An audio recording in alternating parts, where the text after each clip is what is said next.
Honorable Members of Parliament Bhuveshwar Kalita ji and Dr. Sasmit Patra ji, Chairman of the YSP International Dr. Robert Kittle, Special Commissioner of Police and a role model for all of us here in Delhi, Shri Robin Hibu ji, Ambassador KV Rajan, my other panelist, Mrs. Siddhi Johri ji, Mr. Joshua Jena, members of the UPF and all the participants in this webinar.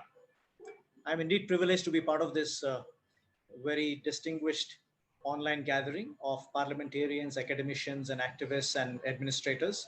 And I bring greetings to all of you on the occasion of the International Day of the Youth.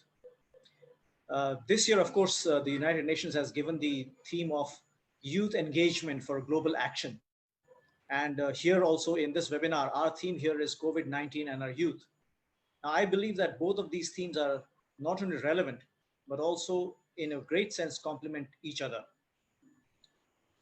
The United Nations, of course, recognizes the potential of the youth as force multipliers and as drivers of change, and also understands the importance of engaging the youth at all levels, as they say, from the local to the global. This engagement, of course, has assumed an even greater significance in the context of the unprecedented times that we are seeing in the form of the crisis of COVID-19 and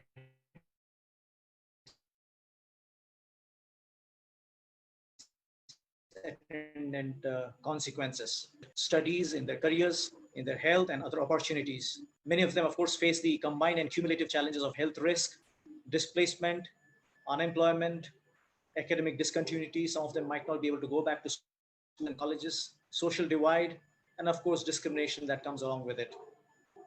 These challenges, of course, may be even more pronounced among the socially and economically disadvantaged groups, such as the refugees, the immigrants, the tribals, the indigenous people, and people with disabilities.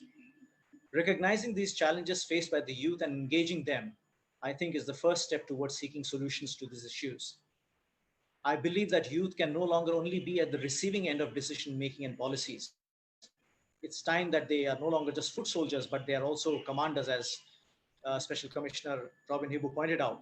And they will have to become integral parts of structures that allow them to be in control of processes that affect them. Now, what is remarkable about the youth is the tenacity and the resilience that they possess, and the abundant energy and the indomitable will to withstand all odds, and also the ability to rise, is, I think, what distinguishes the youth from us all.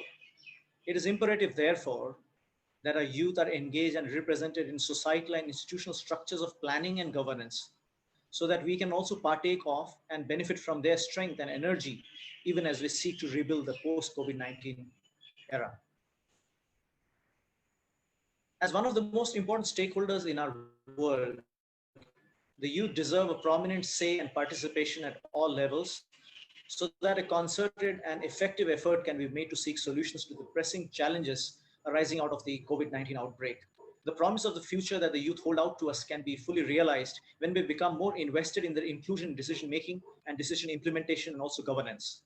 I think the recent standoff that students had with other stakeholders in our university as far as the online exam, also called the OB, is a good example of how students feel left out as far as decision-making processes are concerned, where it involves them.